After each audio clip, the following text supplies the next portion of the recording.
Hi, Highpoint family. This is Kim, and today is December 2nd. We're going to be looking at Zechariah 9:9. Rejoice greatly, daughter Zion. Shout, daughter Jerusalem. See, your king comes to you, righteous and victorious, lowly and riding on a donkey, on a colt, the foal of a donkey. The prophet Zechariah imagines a king. What a day that would be. What would it look like to see the King of the Jews riding in triumphantly into the city? How big would the crowds be? Would there be loud music and excited cheers? As Zechariah thought about the words he had just written, he found himself deeply wishing he could see such a magnificent day. Long gone were the days of the great King David, when triumphal entries into the city were such a spectacle. For Zechariah, they were grand tales and felt more like lost legends, with such spectacular imagery that they didn't seem real or possible. One day, those days would return, though, when the Lord would rise up a king for his people who would rule in righteousness. What does that even mean? Israel had lived under so many bad kings since the days of King David and Solomon, and had spent the last several years under the rules of foreign powers who did not understand the righteousness of the Lord. Would Israel even recognize such a king when he showed up? Surely when he rides into the city triumphantly on a donkey, they will know their king. Zechariah sighed as he thought about how far Israel had come.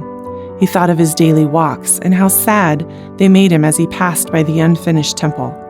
For years, the workers had diligently labored on building the temple for the glory of God. But now, no one worked. At one time, Zechariah would hear workers constructing the temple, and it would bring him so much happiness, knowing it wouldn't be long until the temple was done. Now, a couple years later, and the temple looks almost the same as it had then, unfinished, quiet, without attention, and falling prey to the elements of the weather. Again, Zechariah sighed as he realized that was just how they ended up in captivity. As a nation, they started out with so much promise, and they saw Yahweh moving in magnificent ways on behalf of his people. But the people took him for granted. As a nation, they thought he would always be there to bail them out and rescue them, even when they didn't honor their covenant with him. Over enough time, the decay of disobedience and immorality led them into captivity.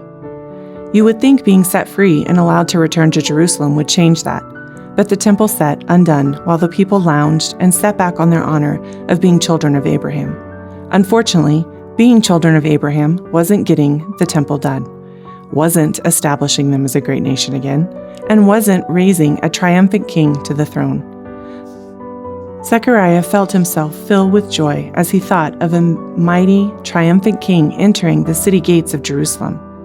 Would his robe be long and flowing? Would his crown be bright and filled with jewels? Why would he be riding on a donkey and not on a great horse?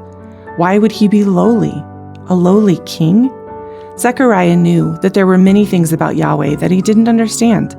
A great, triumphant king coming into the city lowly? Well, however he came in, Israel needed a great king, and on that day the city would rejoice. They would be freed from tyranny. They would be lifted high among the nations again. They would be a great people once more. Zechariah sighed one last time. What a day that would be. He hated that he would miss it, but he was thankful Yahweh gave him a small glimpse. Zechariah hoped his people would get their act together and become the people that they were called to be before that day. The least they could do is get the temple done before then. So what does this mean for us? There was no way that Zechariah could have fully understood the words that he had written over 500 years before Jesus was born. He most likely imagined a great king entering the city of Jerusalem in the same fashion that King David would have entered after his many great battles. Celebration would ensure, people would rejoice, and the greatness of the king would be solidified. There's no way Zechariah could have known that the king he was writing about would start out as a lowly babe born in a manger, and would enter the city of Jerusalem as a king mistook for a sinner and a blasphemer.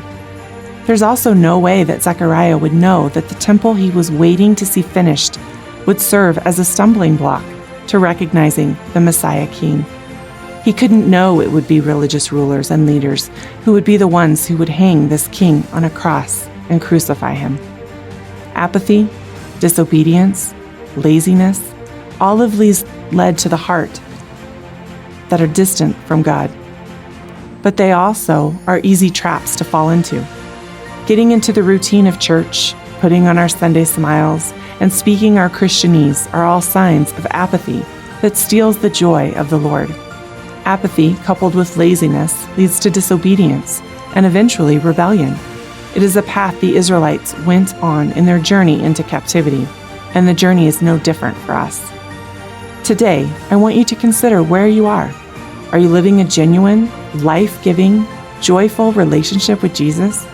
Not a perfect relationship, but one void of apathy and laziness.